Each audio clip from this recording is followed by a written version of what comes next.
Shalom, shalom, shalom. Eliseu do Ministério MIB. Hoje nós vamos falar sobre o espírito de Jezabel, essa potestade. E o título que nós demos a ela é Desmantelando Espíritos de Manipulação Jezabel. Vamos então tratar sobre este assunto tão importante. As escrituras são muito claras para nós não darmos lugar ao diabo. Tanto é que em Efésios 4:27 fala sobre isso.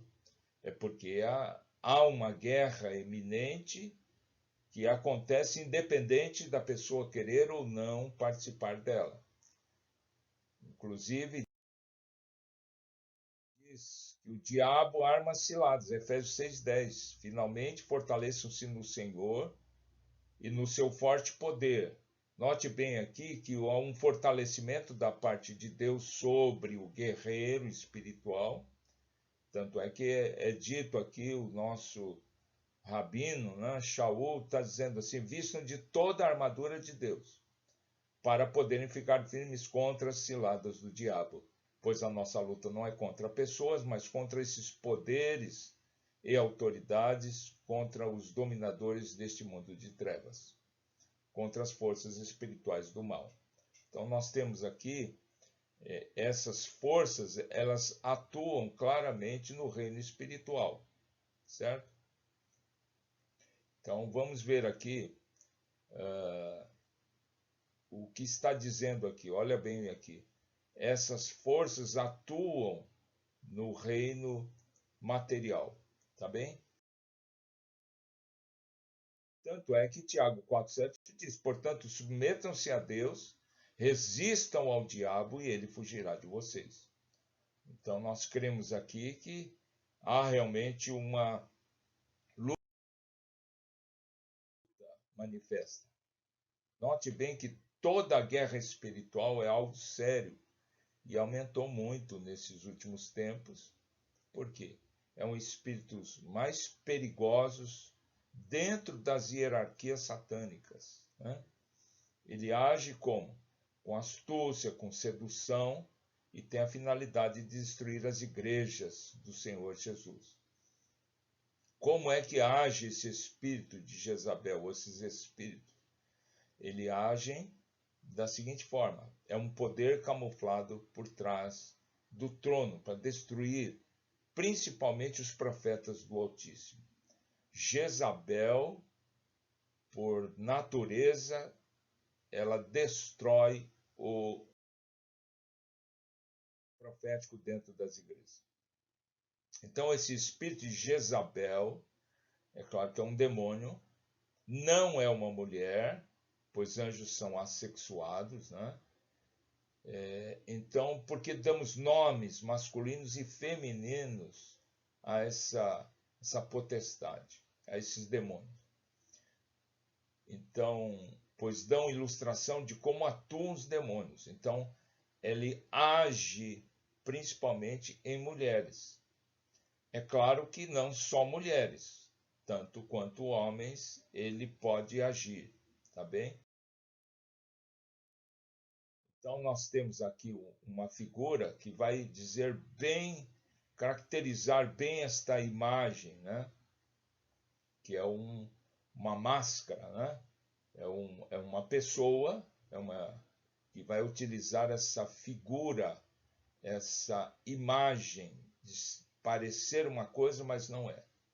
Então, na maioria, há nomes de demônios que as pessoas as deixam muito religiosas. Então, o espírito de Jezabel, claro que não é mulher. É o nome para entender que esse demônio funciona, e entre aspas aqui, funciona, né? Assim como a mulher Jezabel no passado. É isso que nós queremos deixar muito bem claro aqui. Então, nós temos um texto aqui muito interessante que vai demonstrar essa atuação dentro da igreja. Apocalipse 12, verso 15 diz: então a serpente lançou da sua boca, atrás da mulher, água como um rio, a fim de fazer com que ela fosse arrebatada pela corrente. Ora, como é que uma serpente lança água da sua boca? Nós sabemos que não é assim. Então, que é claro que é uma figura de linguagem, né? Onde a serpente aqui, esse dragão, essa serpente, ela lança água sobre a mulher. Então, nesse caso aqui, a água representa o que? A palavra. Contra a mulher, contra a igreja. Então, o espírito de Jezabel, na verdade, ela vai utilizar de muitas argumentações, às vezes até teológicas, humanas, pensamentos contaminados sobre a mulher, que é a igreja. Tá bem? Então, nós temos, por exemplo, Satanás, ela vai lançar um mar de palavras, em outras palavras, né? Por meio do quê? Os meios de comunicação. Então, hoje nós vemos a internet, nós vemos tudo isso. Ela vai utilizar esses meios de comunicação. Aí você vai dizer, não, mas os meios de contaminação são todos contaminados. Não, irmãos. Nós não queremos tirar. Os meios de comunicação são excepcionais para a pregação do evangelho, mas o que nós queremos dizer aqui é que vai utilizar dessa ferramenta poderosa de Deus, porque a internet é de Deus, é que está infiltrado dentro dela, né? Para quê? Para atingir, arrebatar, combater a igreja do Senhor, né? E aqui nós colocamos aqui Netuno só para compreender o Deus das águas aqui, né? E sabemos que a internet é bênção, irmãos. Nós queremos reafirmar esse conceito, tá? Que toda a igreja usa a internet para orar, para gravar intercessões, tantas coisas aí. Tá bem? Então, é bênção? Claro que é bênção, mas o inimigo vai utilizar desta ferramenta também. Então, nós temos aqui uma imagem de um escombro, né? De uma cidade. E essa cidade é justamente Tiatira, do que diz aqui Apocalipse 2, do 18 ao 23. Ao lado da igreja de Tiatira escreve, ao anjo da igreja de Tiatira escreve. Isso diz o Filho de Deus. Quem é o Filho de Deus? Yeshua, Jesus Cristo, né? Que tem os olhos como chamas de fogo e os pés semelhantes a latão reluzente. Então nós vemos uma figura aqui de toda a autoridade de Yeshua se apresentando a essa igreja de Tiatira. Então aqui, conheço as tuas obras. Quer dizer, o Senhor Jesus está dizendo que as obras dele são excepcionais. Conheço o teu amor, o teu serviço, a tua fé, a tua perseverança, e sei que as tuas últimas obras são mais numerosas do que as primeiras. Irmãos, coisa fantástica aqui. Se você observar aqui, conheça as tuas obras, o amor, o serviço, a gente dá vontade até de pertencer a essa igreja aqui. Mas, e toda a história tem um mas, né? Mas tenho contra ti que toleras a Jezabel. Quer dizer, esta igreja é excepcional, no entanto, ela tem um problema aqui. Tolerar, permitir. Permissividade de quem? Atuação de Jezabel. Claro que pode ser uma mulher, evidente, chamada também Jezabel, mas é muita coincidência, né? Mas, na verdade, está falando sobre aquele espírito que agiu em Jezabel, conhecido como Velho Testamento. E olha bem como ela age dentro da igreja de Tiatira. Mulher que se diz profetiza. E aqui é muito grave. Ela se intitula profetisa, mas não é. Ela não tem o chamado de Deus, a não ser para fins próprios, para promoção pessoal. Note bem que ela entra em uma área muito sensível aqui dentro da igreja, que ela ensina. Ela ensina o quê? Engana. Ou seja, ela faz uma sedução para dentro da igreja, né? Os meus servos. Ela ensina, engana. É um espírito enganador. E ela seduz, ela enfeitiça a se prostituir.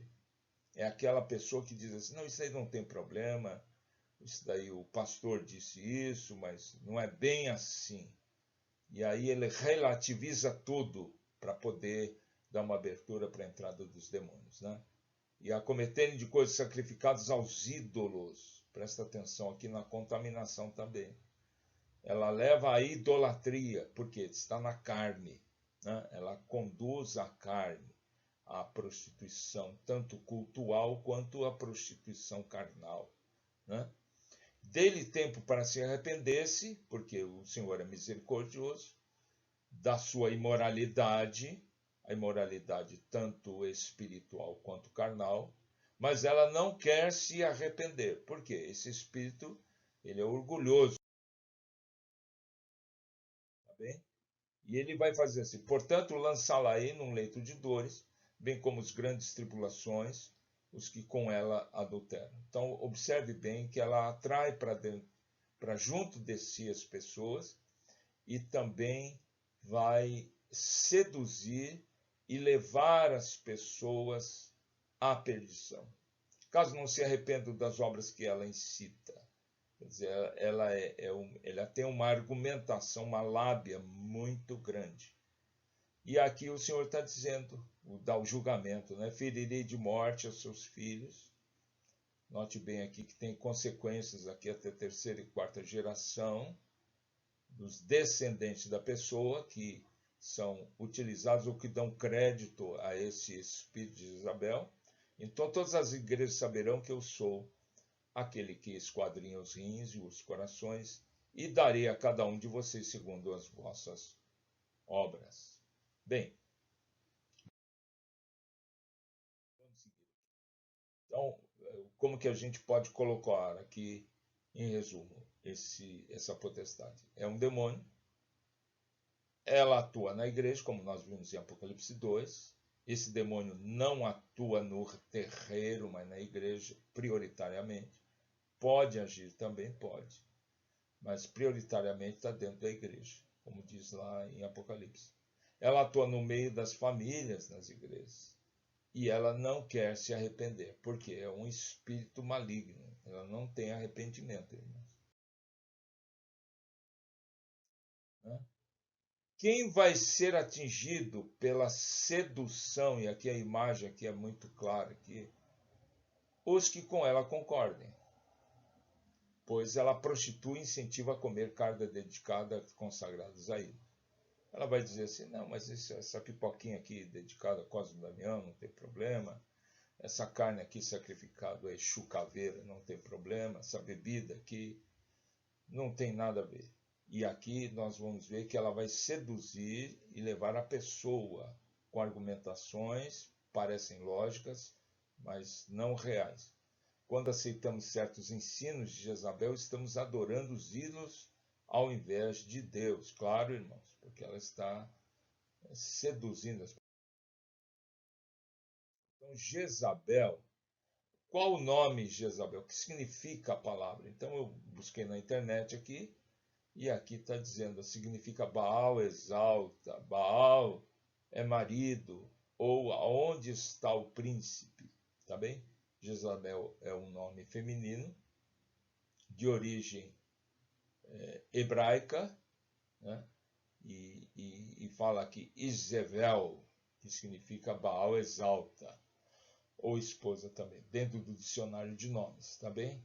E o Jezabel, o significado é descasada, e a atuação dela é a infidelidade e a insubmissão. E vamos aqui observar que ela era uma princesa. Na verdade, ela era uma princesa, né, filha do rei dos fenícios. O nome desse, aqui está, claro que é uma ilustração de Baal, significa semelhante a Baal, ou como Baal, era o pai dela. Qual o ensino que o pai passou para a filha? O ensino do pai era como chegar ao trono por meio de complôs e assassinatos, irmãos. Qual a história dela? Ela, como nós dissemos, é filha do rei dos fenícios, e seu casamento foi arranjado por quem? Pelo rei Onri. Rei Onri era rei sobre Israel. E ele teve como filho o Acabe, né, que se passou a ser o rei Acabe. Então, Onri é que abriu a porta dessa aliança política com finalidade política, irmãos, para haver paz entre as duas nações. E aí, com isto, por causa dessa má decisão, ele leva Israel à prática da idolatria e feitiçaria para dentro agora do povo de Deus. Então, na verdade, na história, Acabe era o rei. Ele servia anteriormente a Deus.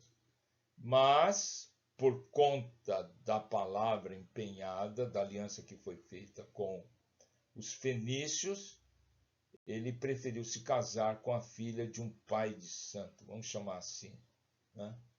E com isso, então, começa a aceitar a adoração a outro Deus. Em vez de ter somente um Deus, nós vamos ver a aceitação, a adoração ao Deus Baal. Tá bem? Então, Acabe é uma figura de um homem fraco. Ele não é líder, irmãos, ele não pensa por si mesmo, ele é conduzido em vez de conduzir.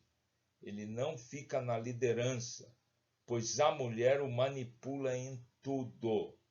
Em todas as coisas ela o manipula. Ele não tem personalidade. Note bem que lá em Apocalipse capítulo 2, dentro da igreja de Tiatira, tem a palavra tolera. Tolerar. O que é tolerar? É aceitar, é compactuar. Então, no caso de Apocalipse, a igreja está tolerando, aceitando, permitindo a ação de Jezabel dentro do meio do povo de Deus. Agora, porque a grande pergunta, aquela que não quer calar, por que alguém, sendo servo de Deus, tolera alguma coisa? Pois às vezes pode ter medo de perder o dízimo, que é gordo. Às vezes perder alguém que é importante dentro da igreja. E aí tolera, permite a ação de Jezabel. Então vamos dar um exemplo. Exemplos de igrejas que permitem o pecado no altar por conta de ser um músico talentoso.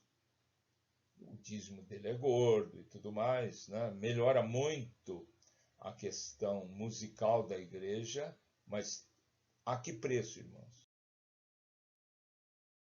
Que preço? Então, Jezabel, ela não era o rei, isso eu quero deixar muito bem claro. Ela era a rainha. No entanto, ela comandava pelos bastidores. Ela tramava todas as coisas pelas costas do rei. Então, o espírito de Jezabel, essa é a atuação. Ela usurpa a autoridade.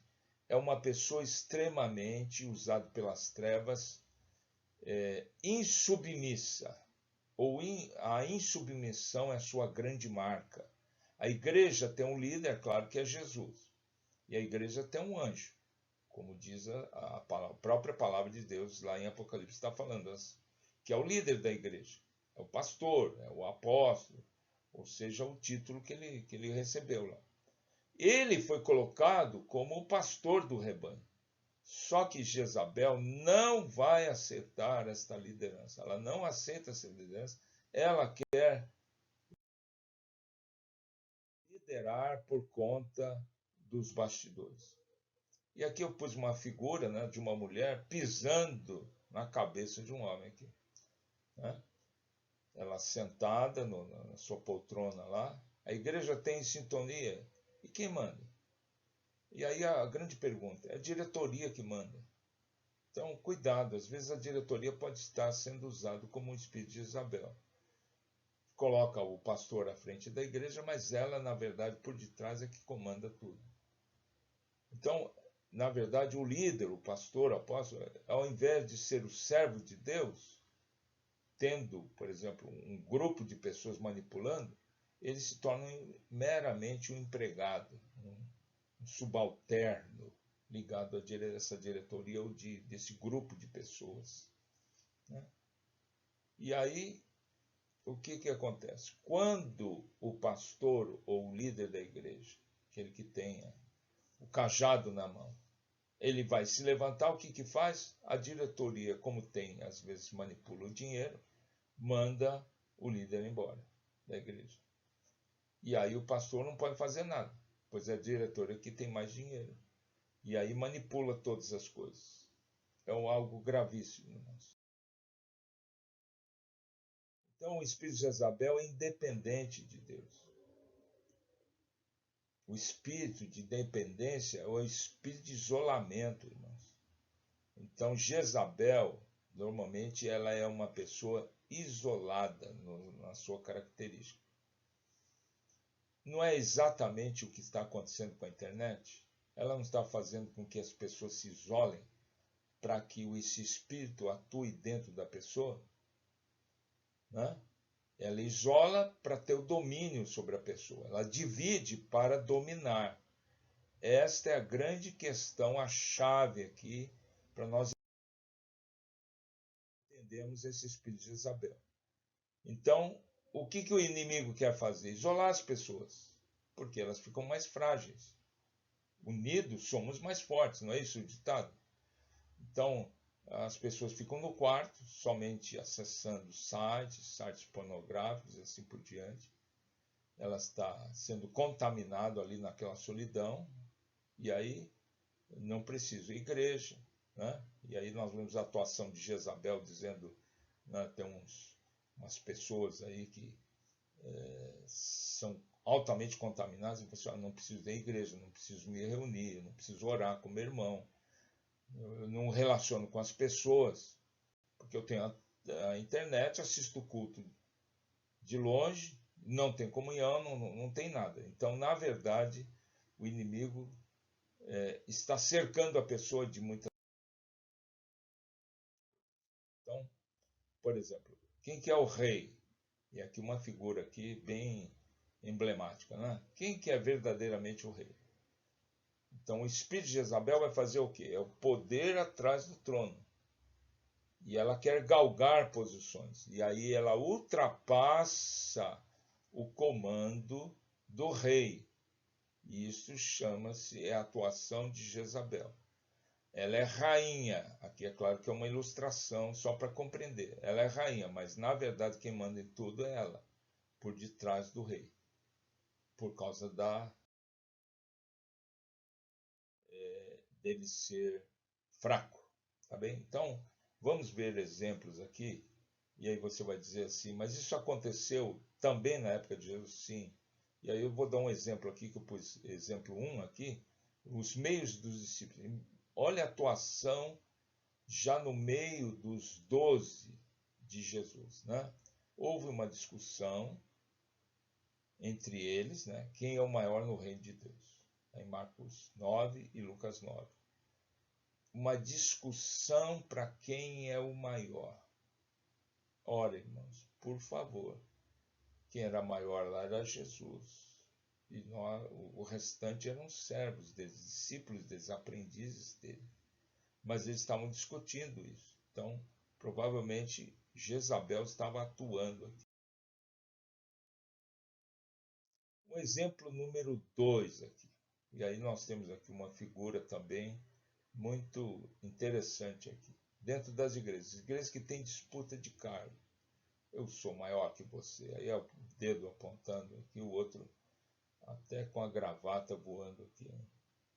E aí ele dá aquela carteirada, né? Joga o crachá. Quem é o maior? Eu sou o maior. Isso daí não pode existir dentro da igreja, irmãos. Por gentileza. Ou, por exemplo, nós vamos ver algo muito mais grave, que é a questão da intercessão. Às vezes, no meio dos intercessores, então a pessoa está lá na intercessão, 10 anos de igreja como intercessora, tudo, né? Dando um exemplo de uma mulher, né? Mas vem alguém lá, vem uma outra senhora, fervorosa, tudo, temente a Deus, e aí, de repente, ela se torna em pouco tempo ministro do Evangelho, mas porque realmente tinha um chamado, né? Então, aquela que está há 10 anos vai até o pastor e diz: eu estou aqui há 10 anos, eu também quero aparecer, eu quero o crachá, eu quero o título, sabendo que Não é bem assim, né, irmãos? A gente tem que se posicionar naquilo que o Senhor nos chamou, daquilo pelo qual Ele. Então, aqui nós vamos ver aqui outra ilustração, né? Duas mulheres. E parece que o gramado do outro é mais verdinho, mais poderoso. Então, aquele olhar, né? Então, vamos dar outro exemplo aqui, a ação de Jezabel, por exemplo, no ministério de louvor da igreja. E aí vocês estão há tanto tempo no louvor, o que conta é o que conta. Tão mal é o seu líder. E aí pensa, na verdade você deveria ser o líder. Quer dizer, dentro da pessoa, ela começa a dizer, poxa, mas o fulano lá, ele nem canta, ele canta tão mal, ele se apresenta tão mal, mas é o líder. E eu tenho mais qualidades que ele, eu deveria ser o líder. Entenderam? E isso daí acontece no meio do louvor. Mas também dentro do louvor tem uma permissividade. E aí nós vamos ver aqui nas igrejas, o pastor permite, por exemplo, que um guitarrista, que é virtuoso, né, irmãos? Tem pessoas muito virtuosas, participe do louvor, porque ele quer melhorar a música, a instrumentação da igreja. Mas ele concede algo muito perigoso, mesmo que aquele adorador, aquele guitarrista, não vamos chamar de adorador, vamos pôr bastante aspas, sai dali do culto da igreja, vai tocar num barzinho na noite, irmãos, com bebida, com drogas e tudo mais. O que é impensável, mas às vezes pode acontecer isso. A pessoa participa do louvor, olha, é ótimo, mas vive uma vida dissoluta, irmãos. Nós não podemos permitir isso dentro do lugar da pregação. Então, nós vamos ver, por exemplo, uma das estratégias de Jezabel e dos demônios é utilizar o carnaval, né? A estratégia é que a pessoa foque numa área específica, enquanto sorrateiramente, de outro lado, traz caos e destruição. Ah, mas é uma festa alegre, a gente se diverte em família, tudo. Mas a que preço, irmãos? A que preço? Qual que é o alvo do inimigo no carnaval? A pessoa bebe, se droga, de repente está se prostituindo. E aí, essa atuação é o que acontece muitas vezes até em empresas, igrejas, ministérios, casamento, família, irmãos. Precisamos ver o que está por detrás de tudo. Então, vamos observar aqui a característica do rei Acabe para a gente poder entender por que existe a atuação de Jezabel. Primeira coisa que nós temos que observar aqui, 1 Reis 21, 25 e 26, a característica do rei Acabe. Ele se vendeu para fazer o mal. Olha bem o que diz as escrituras sagradas sobre a vida dele, o relato dele. Nunca, e a gente vai pôr aqui, jamais existiu ninguém como Acabe, como este rei, que se vendeu para fazer o que o Senhor reprova, pressionado por sua mulher Jezabel. Sim, ela está por detrás do trono, né? Ele se comportou de maneira mais detestável possível, indo atrás de ídolos, como faziam os amorreus que o Senhor tinha expulsado de diante de Israel. Então veja aqui que a liderança está sobre o rei, mas ele permite que a idolatria adentre dentro do palácio e depois contamine todo Israel. Então, ele foi um rei omisso que desqualificou a presença de Deus. Então, nós vamos ver também que o caráter de Jezabel ela é caracterizada por ser uma prostituta, adúltera e praticante da bruxaria.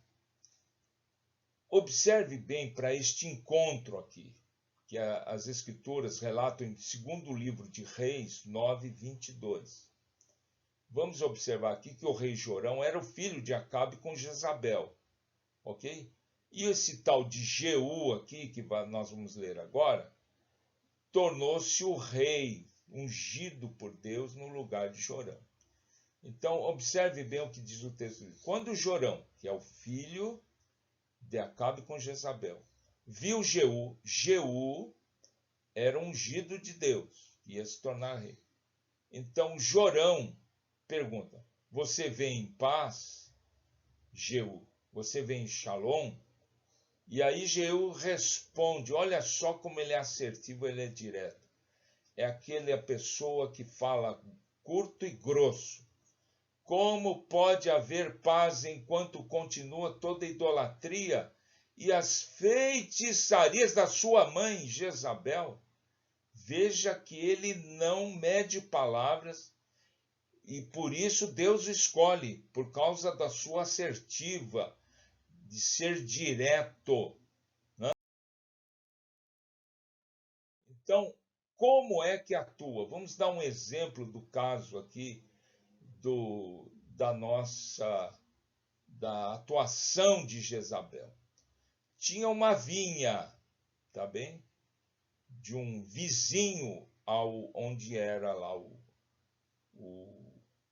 castelo de Acabe, e ele quis tomar aquele pedaço de terra, comprar de Nabote.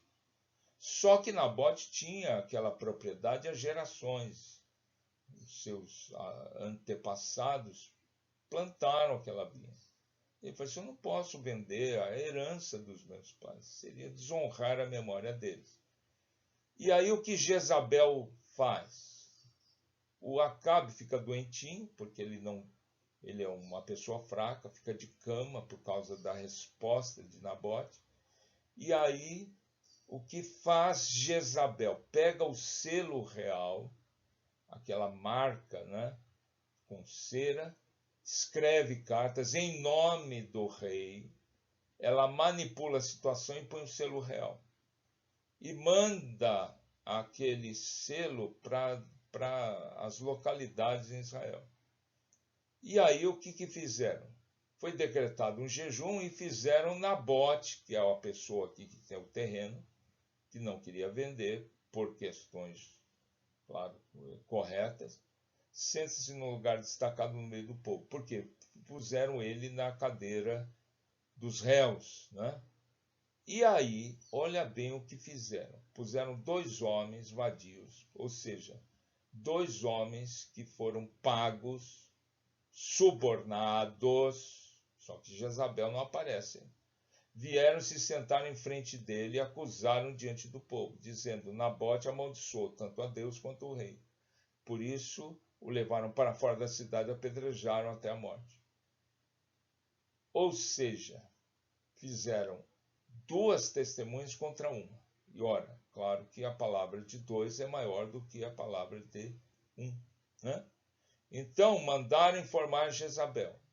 Esses homens, que é chamado aqui homens vadios, subornados, mas olha, Nabote foi apedrejado e está morto. Bem, então o que faz Jezabel, que é o 1 Reis 21, 12 a 16? Assim que Jezabel soube que Nabote tinha sido apedrejado até a morte, disse a Acabe: vai até o quarto.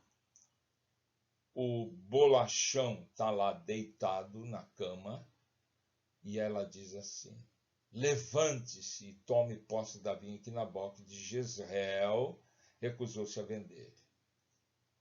Ele então imediatamente já fica bom da doencinha dele, do mimimi dele. Ele não está mais vivo, está morto. Quando ouviu que Nabote estava morto, aí ele se levanta, lava o rosto e já vai tomar posse da vinha de que ele desejava. Veja bem que situação deprimente. E aqui nós temos um outro exemplo muito interessante, ponto 4 aqui, que a atuação no homem, e essa atuação é terrível, também é chamado principalmente Jezabel na mulher, mas no homem é o espírito de Absalão.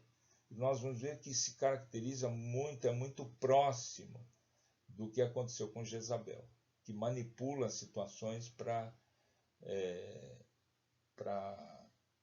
fazer as vontades do rei Acabe. Nesse caso aqui, Absalão é filho de Davi, e aí ele arma uma situação muito grave. Algum tempo depois, Absalão adquiriu uma carruagem. Então ele coloca lá uma pompa, né? Cavalos e uma escolta de 50 homens. Então você imagina que todos eles fardados, né? Passando em revista todo dia, né? Ele se levantava cedo e ficava junto ao caminho que leva à porta da cidade. Que cidade? Jerusalém, onde ficava o rei. E aí ele ficava prostrado ali com toda aquela comitiva, toda aquela pompa, né?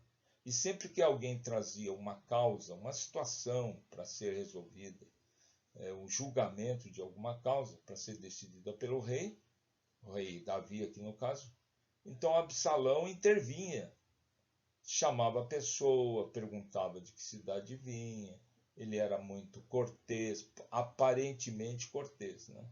Mas ele tinha um objetivo.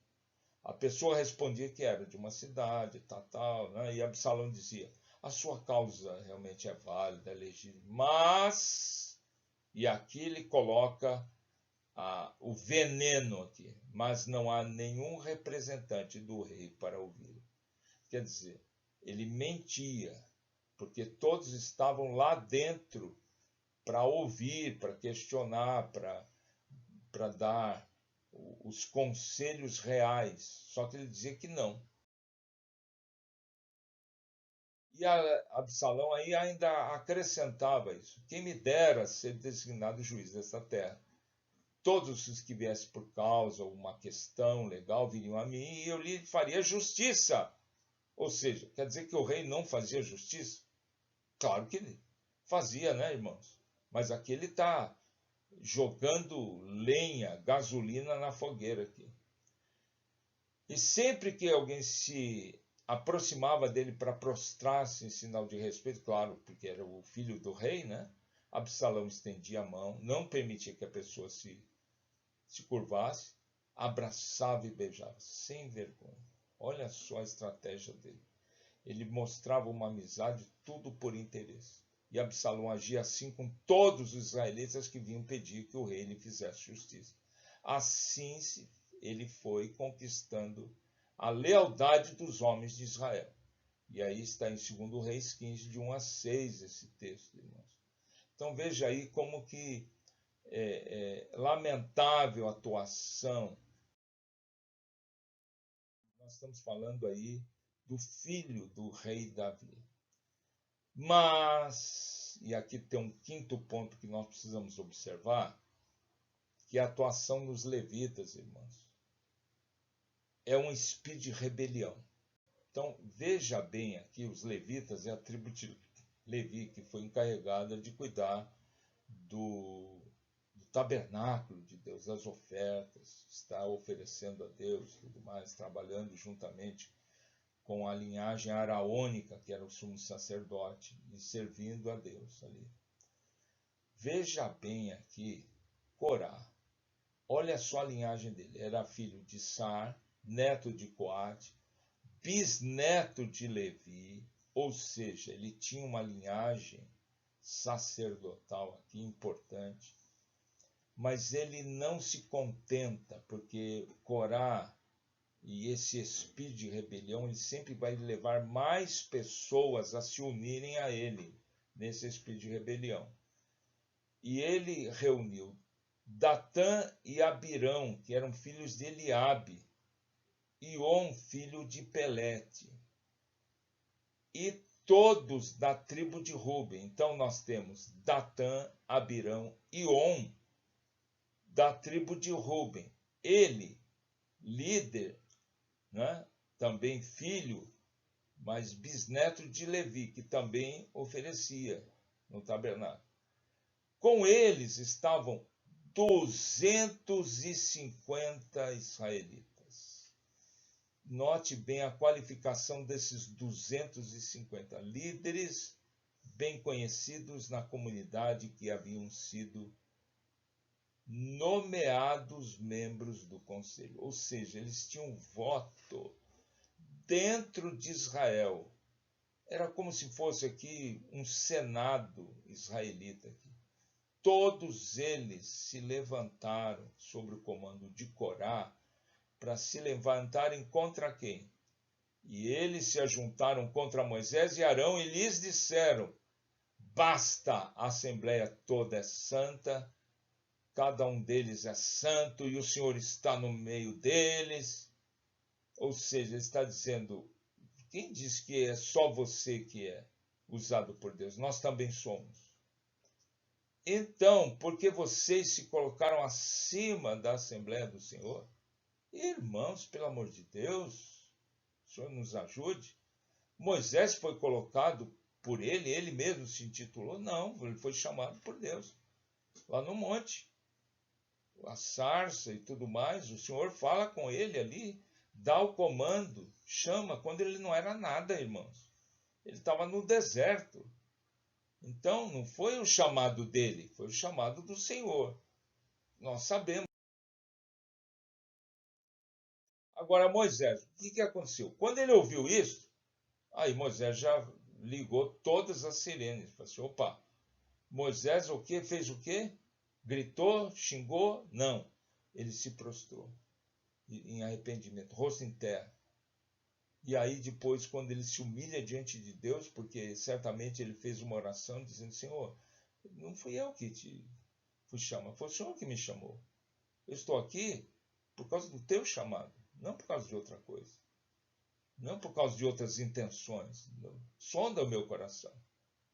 E depois ele se levanta, fala com Corá, com Abirão, com Dotã, fala com On e todos os outros 250, né, os seguidores, pela manhã. Ó, ou seja, ele está dizendo assim, olha, por favor, os ânimos estão exaltados aqui. Então vamos dormir essa noite, vamos consultar o travesseiro, vamos consultar o Senhor, e ele mostrará quem pertence e fará aproximar-se dele aquele que é santo, o homem a quem ele escolher. Se for vocês, eu vou me dobrar diante disso. O que está em número 16 aqui, irmãos. Tá bem? Então nós vemos aí a ação do Senhor. E aí, o que ele faz? Ele, no outro dia, vai diante deles e disse Moisés, assim vocês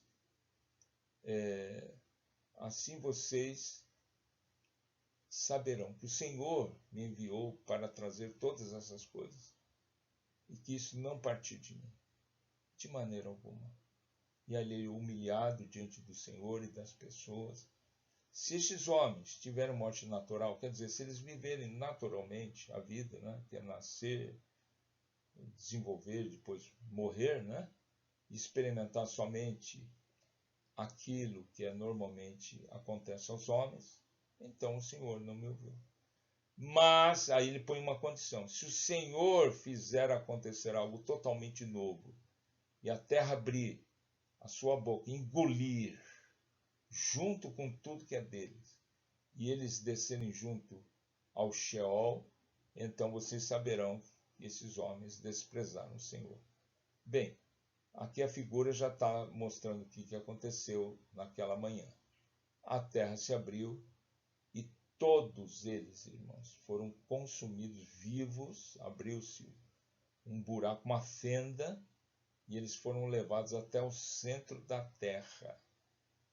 Então veja aí como é sério se levantar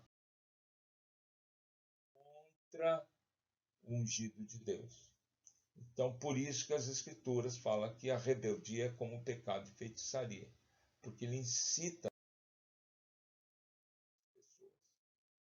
Olha bem a atuação do espírito de Jezabel, também nós vemos aqui, principalmente com vices-pastores, vices-presidentes, todos aqueles que ficam atrás do trono, né? Ficam atrás dos panos, né? Das cortinas. Então, normalmente essas pessoas têm um pensamento distorcido, pegam o pensamento da pessoa, fala uma coisa, distorce, camufla, mente, critica todas as pessoas. Então aqui eu estou dando o caminho das pedras para a gente descobrir como que é a sua atuação nas pessoas. pessoas que criticam muito, que distorcem pensamentos, questionam a autoridade, sempre está desafiando. Cuidado, muito cuidado. Pessoas que semeiam discórdias, pessoas que se exaltam a si mesmos, porque o espírito de Jezabel quer estar sobre todos, quer manipular todo mundo, acima de todos. Nunca, jamais admite culpa. É sempre a culpa, ele terceiriza. Cuidado com pessoas que só terceirizam. Ela não consegue dizer eu errei. Normalmente são pessoas dominadoras, são pessoas insubmissas e têm um espírito de rebelião muito acentuado. E eles se levantam principalmente contra líderes, pastores, profetas e assim por diante. Tá bem, irmãos? Então, continuando aqui, e aí eu tenho um pensamento aqui que eu coloquei. Toda vez que a nossa vontade é governada pelos nossos desejos íntimos, por desejos contaminados, quem que nós estamos adorando? Estamos adorando nossos interesses pessoais e não a Deus. Ora, o que é que chama isso, irmãos? Idolatria. Egolatria. Então, em essência, tornamos-nos como nosso próprio ídolo. Aí vem a adoração da sua própria imagem, da sua pessoa. Cuidado com essa ideia. Se você, porventura, tem interesses pessoais e quer que seus interesses prevaleçam sobre o de todos, é sinal de que Deus não está sobre a sua vida. Cuidado com isso. O alvo, qual o alvo de Jezabel? Ela vai manipular pessoas. Mas que tipo de pessoas? Pessoas feridas na alma. Pessoas com feridas são pessoas machucadas, são vulneráveis, elas se sentem um nada. E Jezabel vai entrar justamente nessa condição e vai começar a levantar o ego da pessoa. E aí elas são facilmente dominadas, controladas, manipuladas por esse espírito. Né? Quem são as pessoas também? Não somente feridas, mas aquelas que têm muito medo e são pessoas muito inseguras. E pessoas que levam a tentativa de controle, porque esse medo e insegurança ela vai minimizar isto e a pessoa vai se sentir melhor e vai ser manipulada para fazer aquilo que ela deseja. Tá bem? Compreendido isso, nós temos que dizer que Jezabel, por isso, ela tem essa qualificação, ela usa de encantamentos. Sabe aquele olhar, aquele jogar de cabelo, né? Aquela manipulação. Mulher que se autodeclara profetisa. Eu queria chamar a atenção isso. Ela pensa e dá a entender que é de Deus, só que não tem nada de Deus. Ela ensina a prostituição. Prostituição cultual, para servir outros deuses, e a prostituição carnal. Ela usa da sensualidade para atrair a pessoa, né? Principalmente com os olhos, tá bem? Porque a Jezabel ela vai sempre se pintar, maquiar muito bem para atrair os homens, né? Mesmo sendo casada, ela quer atrair ao adultério. Ela é dominada pelo espírito de encantamento, cuidado, seduz as pessoas a comer coisas sacrificadas aos ídolos, coisas de prostituição e de idolatria. Cuidado. Então, como nós podemos concluir como combatemos o espírito de Jezabel? Primeira coisa. E aqui eu peguei aqui umas figuras de novela que alguns vão se identificar, que assistiram no passado, né? Pessoas manipuladoras, pessoas que encantam, subvertem a verdade, né? Então, Jezabel é o poder de influência mundial. Por quê? Ele atua juntamente com a alta hierarquia, principados, potestades, governadores deste mundo de trevas, mas transcende fronteiras geográficas. Por quê? Porque se você observar, foi uma aliança de Etibaal, que era um fenício, com a nação de Israel por Onri. Então veja aí que essa aliança promoveu a união dos dois, né, Acabe e Jezabel, e com isto, essa liderança entre nações vem implantar esse domínio espiritual maligno, tá bem? Esses poderes devem ser reconhecidos como espírito de religiosidade, vai trair sempre a religiosidade, manipulação, controle, cobiça, perversão e ocultismo. Isso daí vai ser muito claro com relação ao espírito de Jezabel. Tá bem, irmãos? Bem, vamos então passar aqui ao outro slide para a gente compreender tudo o que está descrito aqui. Bem, vamos lá. Nós vamos ver o quê? O que este poder ele realiza dentro da pessoa. E aí nós vamos focar aqui a pessoa em si. O poder trabalha para juntar, para criar fortalezas nas mentes das pessoas. Fortalezas mentais. Ela vai colocar conceitos contaminados dentro da pessoa. E aí, quando estabelecidos pensamentos e ações, eles ficam realmente distorcidos. Tanto é que a imagem aqui está dizendo aqui o cabelo aqui, completamente confuso, desalinhado, tá bem? E aí ela provoca a prostituição espiritual quando provoca essa confusão mental. Atua no meio das mulheres? Sim. Mas ela precisa de Jezabel, ela precisa de um Acabe. E aí, dentro de Acabe, ele vai se manifestar como espírito, como aconteceu com Absalão, que é o filho do rei, que ele quer manipular. Então ele atua na mulher, como espírito de Jezabel, e vai atuar também dentro do homem como espírito de Absalão, que é a mesma atuação. Mas para que isso aconteça, precisa ter alguém fraco ao lado, um homem fraco. Por quê? Ela vai seduzir os homens, porque é manipuladora. E aí ela vai tentar controlar e perverter a verdade, principalmente desse profético. Como é que eu posso responder adequadamente para não ser seduzido por esse espírito de Jezabel? E aqui a resposta que nós podemos ter é que nós temos que aprender, irmãos, a nos submeter às autoridades. Fazer com que os líderes zelem por nossa alma com alegria.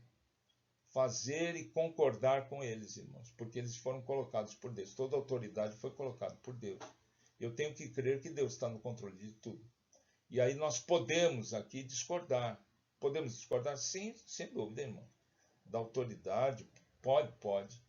Mas eu devo priorizar a unidade, nunca a separação, porque Jezabel vai querer formar panelinhas, grupinhos, para destruir a liderança. Então, muito cuidado com isso. E nós temos aqui, podemos ter ideias diferentes? Podemos, cada um aqui com uma ideia, né, representando uma cor de pele aqui, mas nós devemos permanecer em unidade. Se o líder tomou uma decisão, ele vai dar conta de si mesmo a Deus, irmãos. Né? O máximo que pode fazer é avisar. Assim, olha, eu não estou concordando com isso, mas vou acatar a sua decisão. E todos devemos acatar e apoiar a liderança, irmãos, porque senão pode se tornar um espírito de Jezabel atuando dentro de nós. E aí, se não tiver, vamos dizer que as ideias são completamente absurdas, certamente é porque você não pertence àquele grupo. E aí eu tenho que fazer o quê? Eu tenho que me separar daquele grupo, porque as ideias são muito diferentes. Você não está se adequando. Vai formar uma panelinha? Não. Você vai sair daquele lugar. Mas sempre com graça e com muita humildade de coração, irmãos. E aí nós falamos sobre o espírito de Jezabel. E queremos orar nesse instante, pedindo a graça e a misericórdia do Senhor. Senhor, nosso Deus, nosso Pai, nós te adoramos, bendicemos, pedimos agora que o Senhor nos guarde, nos livre do espírito de Jezabel. Sabemos que ela mata as igrejas, destrói igrejas, mata o profético dentro das igrejas, manipula, força, contamina todas as coisas. E nós queremos, Senhor, te pedir, guarda-nos, protege-nos, Senhor, de todo o mal. Lava-nos com teu sangue, purifica-nos com tuas águas saradoras. Te pedimos em nome de Cristo Jesus. Amém.